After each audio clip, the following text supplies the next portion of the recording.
Welcome. I'm Dr. Marilyn Mobley, and today is Thursday, July 9th, and I have the pleasure of being here as we continue our Blacks in Management Archive project with our Executive Director and CEO of the library, Felton Thomas. Welcome.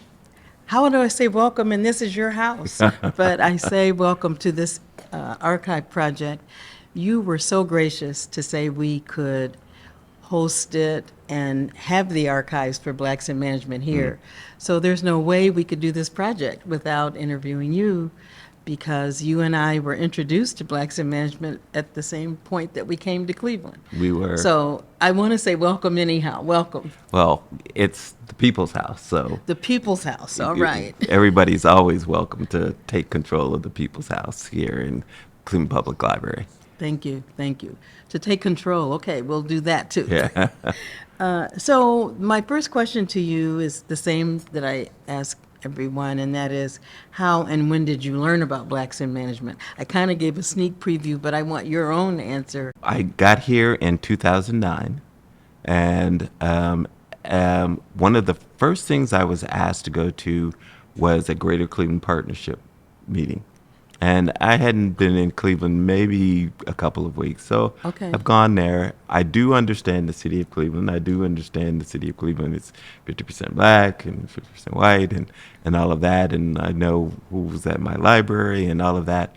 So as I walk into this huge room full of CEOs and leaders in the city of Cleveland, I was very, very surprised to see that there was only 3 black faces in the room. Right. And as I walked around and met people and got to know folks or whatever, inevitably I later on talked to someone about that. And then out of the blue, I got a call from Hilton Smith. Wow, And that's wonderful. yeah, it was, because he said, what you come to see is the reality of Cleveland. But I think I'd like to introduce you to a new reality. Right, we have a group called Blacks in Management, and there are folks, and it's a network of leaders in the city, and I'd like to bring you down and get to meet everyone. And it was the first time I met you, Okay. because we both had come basically to the city at the same time. Right, and we were at the same reception, I Yes. believe. Yeah. Yeah, we went to the first reception there, and they introduced us. So, I was very happy that you were the one. If anyone had to make sure that we sunsetted the organization in the right way, it would be you. Oh, wow. Thank you for that. It was a difficult decision, but sometimes you just know. Yeah. You've been in leadership for a long time, so you know sometimes you Yeah. have to make difficult decisions. So what role did BIM play for you personally as an executive in Cleveland? In a way, you've given a hint to how.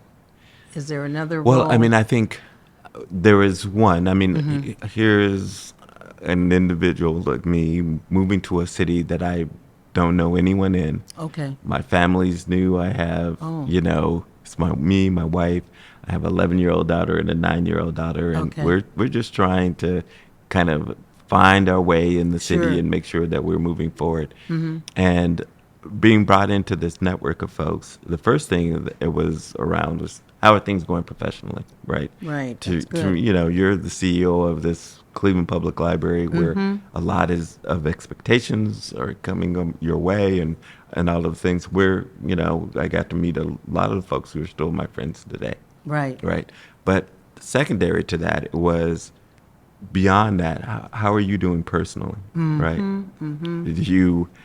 Are you okay? What are you doing? And it was interesting because I had moved here first for the first 6 months without my family. They Oh. were still back in Vegas. Okay. And I was here, and they're like, well, how are things going? And I was like, well, I'm just trying to kind of do things. I'm not really able, don't know a lot of folks or whatever. Sure. And not less than 2 days later, I got a call from someone, and that person was like, I hear you're lonely. You want to go out and have a drink? And I'm like, okay, sure. Right. But it was really important for me to start building my networks, and Right. and to this day, I think one of the importance about it, and we'll talk a little bit later, is I feel I have that obligation to do for others. Right? Yeah, and I think that's kind of the ethos of Yeah. of Blacks in Management.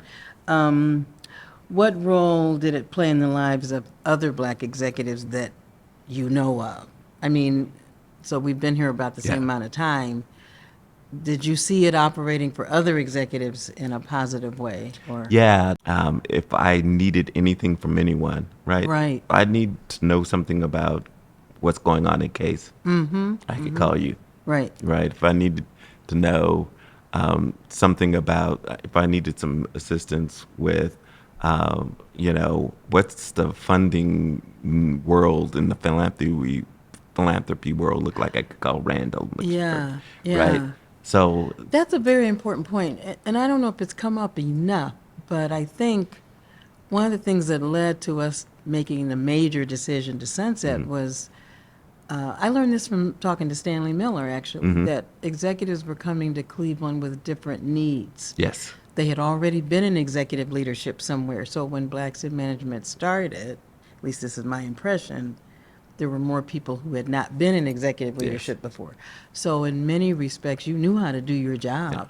You already knew that, but it was about, okay, I need to navigate Cleveland. Like you said, Yes. okay, I need to raise money. Who do I talk to? Yes. And so I think that point is really important, the networking to learn the city, not to learn your job. Yes. Whereas when it started back in the late 60s, many people were in executive leadership for the very first time. They were the only, Yes. or the first. So did you have an office or a role in your time? I never was an officer. Okay, I was okay. only a member. Okay, that's what I thought. So what are the unique accomplishments that you look back over this time, and what sticks out in your mind? It was one thing that was very, very interesting that I thought was an accomplishment, and it may seem different. But I thought the accomplishment of being around long enough to see generations change, go from Clay Wisham to Lorna Wisham, That's right. and to see them take on different Black leadership roles in the city, right? And do that is really an important piece It that really needs to be is. put forward. Yeah, some of the people we interviewed them for that very reason. Yeah. Because they saw the generational shift. And Yes. they can say, I was a child. Lorna can say, I was a child in BIM. Yes. And then, now she's been in leadership. What would you say in your time was the response to BIM from the corporations or the initiatives that the corporation saw? I guess that's two different questions. Response to the initiatives from BIM and response from the other corporations to BIM. One of the things, and this was really interesting, because I'm a librarian. I'm always going to do some form of research, and I started doing research, and there are very few articles about BIM or mentioning of BIM because BIM wasn't meant to be like an organization that was out there for everyone, that was out in front and Yes. doing all of that. But what Right. it was meant for was an organization that worked behind the scenes to make things work. That's right. Right. And so when I would mention to folks, it would be interesting because, people would ask me, like, what organizations you're a part of. And I would tell them I'm on this board or this board, and then I'm also on Blacks in Management. And inevitably, among some folks, I would get kind of a inquisitive look. That's right, that's like, right, yeah. what is that? I've never heard of them. But then the folks who heard of them, you knew that they had been working with them on a Right. project or on something, and Okay. had very highly respected. That identity piece is significant. Yeah. Because on one hand, you have a cadre of people who know about it and who celebrate it and who are proud of it like we Yes. are. And you have another group of people who say, oh, it's exclusive or it's secretive. And so it was something about how BIM was organized and how it attempted to operate. It was meant to be behind the scenes. Yes. So everybody doesn't understand that. So let's see, what did I want to ask you? What do you think current executives need to know about BIM? Because as we now navigate around the city, even though I live in Akron now, I still hear about Cleveland, and I know people are navigating the city. So I'm just curious, what do you think people Well, know about BIM now? Well, I think one of the things that we're trying to do with this, right, by making sure that folks will be able to um, research this work and know more about BIM long term and find information about them, is that there was a time where black executives